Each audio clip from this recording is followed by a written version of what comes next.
Olá, pessoal! Eu sou o professor Marcos Monteiro e vim aqui para falar para vocês sobre a nova pós-graduação da Universidade de Fortaleza de computação forense. Vamos entender um pouquinho sobre o que seria a computação forense, qual é a necessidade do mercado e por que trabalhar com computação forense. Olha só, pessoal. Vamos entender um pouco sobre computação forense. A computação forense, ela não surgiu do nada, né? A necessidade é um pouco recente, mas é muito necessária para a sociedade. Por que isso? Entendendo. Só o ano de 2016, de acordo com o CERT, que é o Centro de Resposta a Incidentes, que é um órgão oficial, só em 2016 nós tivemos 647.112 incidentes de segurança da informação.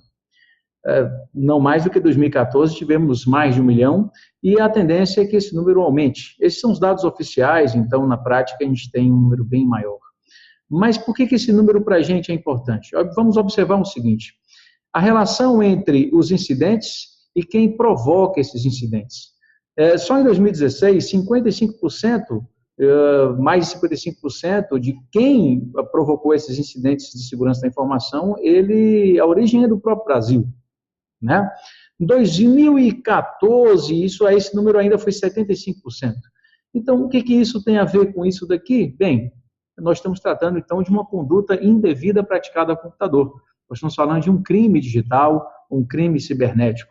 Quando a gente fala em crime digital, crime cibernético, nós temos que entender que o crime cibernético ele pode se dividir como o que a gente chama de crimes impróprios ou crimes próprios, exclusivamente cibernéticos.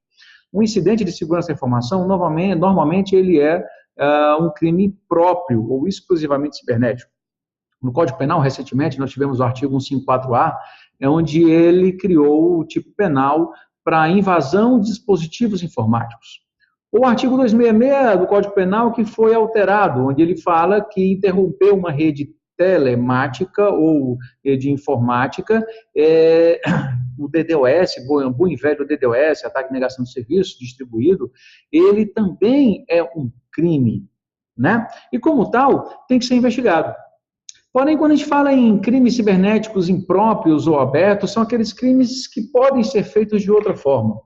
Crime de calúnia, injúria, difamação, espionagem industrial, são crimes comuns que todos os dias acontecem e quando acontece na internet, a gente está falando de um crime cibernético. Um crime cibernético. Esse crime cibernético, você precisa, para a sua defesa, ter um advogado, ok? Para você acusar, né? Você tem que ter um advogado, mas também precisa de um profissional da área de computação. Esse profissional da área de computação é que vai ajudar nessa investigação. Não importa se você é pessoa física, se você é pessoa jurídica, se você é de um órgão público, dependendo do crime que você foi vítima, você de repente precisa, e você pode ir diretamente ao judiciário, você pode ir na delegacia, você pode ir ao Ministério Público, de qualquer forma, você precisa coletar uma quantidade de informações que demonstre que você foi vítima daquilo. E para isso, você precisa de um profissional na área de computação forense. Isso por quê? Nós trabalhamos procurando materialidade, autoria e a ligação entre os dois, mas não é de qualquer forma. Isso é através de uma metodologia científica. A computação forense é o uso do método científico que você prova, né? Que você garante a preservação da cena do crime. Essa cena do crime, a gente está falando de um HD, de um computador, é um método científico para coleta, um método científico para validação, identificação, análise, interpretação, documentação e apresentação de evidência digital com validade probatória em juízo. Não é de qualquer forma. Para isso, nós precisamos de um profissional da área da computação. Existem vários casos, por exemplo, se imagina essa imagem, alguns anos atrás viralizou na internet.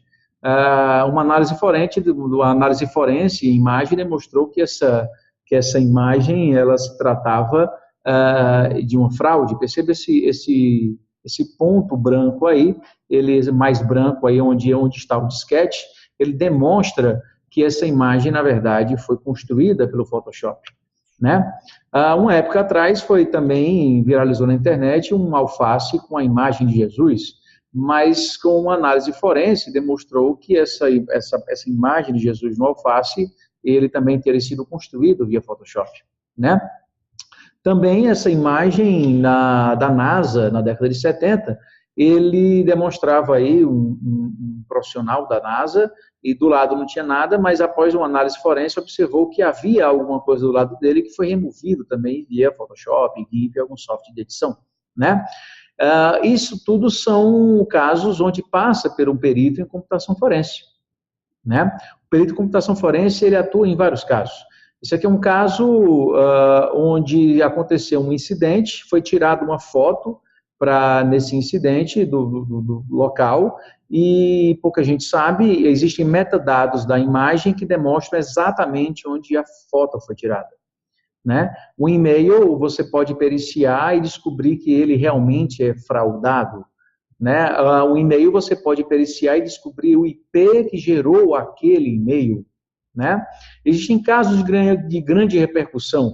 O caso do subtenente do Exército que teria envenenado o próprio filho e em seguida tentado suicídio, na verdade foi desvendado por um perito criminal da polícia daqui do estado, que demonstrou que na verdade ali a ex-mulher do subtenente teria sido então a responsável pelo envenenamento, né?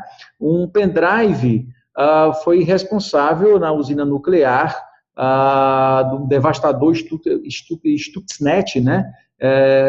E um perito pode demonstrar que isso foi um pendrive, né? Porque a gente sabe que cada pendrive ele tem um ID que é único, então a gente consegue identificar qual foi o pendrive conectado na máquina, por exemplo.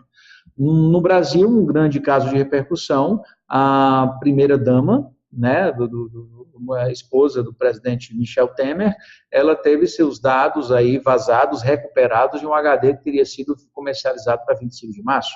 É um perito que descobre isso, né? Casos de pornografia infantil, tanto é o perito criminal, é aquele que trabalha na polícia, como também um perito contratado. Nessa história, o que é importante? Né? No caso também de grande repercussão no Brasil, foi o caso do Juan Pablo Abadia, onde ele mandava imagens para os seus compassos, imagens da Hello Kitty, e um perito descobriu que aquilo ali se tratava de uma técnica que nós chamamos de esteganografia, que é ocultar uma mensagem em um outro tipo de arquivo, nesse caso foi imagem. Então, todos esses casos, é importante a gente entender que há um perito. Esse perito ele pode ser um perito criminal, né? O perito criminal, que é aquele perito, é o perito que passou no concurso da Polícia Judiciária, né? Ou seja, o perito da Polícia Civil ou da Polícia Federal, mas que o mercado é muito além disso. Quando você é vítima, a acusação precisa contratar um assistente técnico de acusação, né? Quando você é acusado, o réu num processo, ele não só precisa contratar um advogado de defesa, mas ele também precisa contratar um assistente técnico de defesa, né? Caso você não contrate um assistente técnico de defesa, corre um grande risco de você ter uma prova material construída sem o contraditório com o direito constitucional, onde você consegue fazer uma nova análise em cima daquela prova pericial e descobrir alguns vícios, descobrir alguns erros de interpretação e ajudar na defesa. Né? A experiência que nós temos é que existem, no Brasil, alguns casos de pessoas inocentes presas porque contrataram um advogado de defesa, mas abriram mão de contratar um assistente técnico de defesa, né?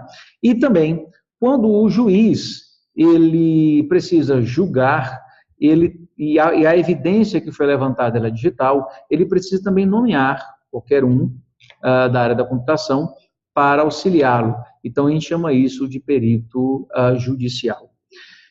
Então, não só o mercado para aquele que quer passar num concurso como perito criminal, né, da Polícia Judiciária, como também aquele, que aí é qualquer um, pode ser nomeado ad hoc para perito do juiz, como aquele que pode auxiliar um advogado de acusação como assistente técnico de acusação, como aquele que pode auxiliar um assistente técnico de defesa, auxiliar o advogado como assistente técnico de defesa.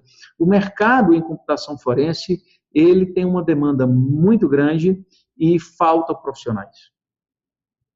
E é por este motivo que surgiu a pós-graduação em computação forense aqui na Unifor, para formar esse tipo de profissional. E como há muitos poucos, nós estamos trazendo professores em todo o Brasil, conhecidos por atuar na área da perícia computacional forense, principalmente ad hoc, para formar peritos ad hoc, peritos que vão prestar consultoria para empresas, prestar consultoria para escritório de advocacia, prestar consultoria para as vítimas, prestar consultoria para os acusados e prestar essa consultoria para o Poder Judiciário. Isso é uma necessidade da sociedade. Ok? Então, estamos à disposição. Qualquer dúvida, entre no site da Unifor, pós-graduação da Unifor, verifique maiores detalhes, ou eis aí também meu número, meu e-mail. Eu agradeço aí a presença dos senhores e aguardo-os na nossa pós-graduação em computação forense. Um abraço.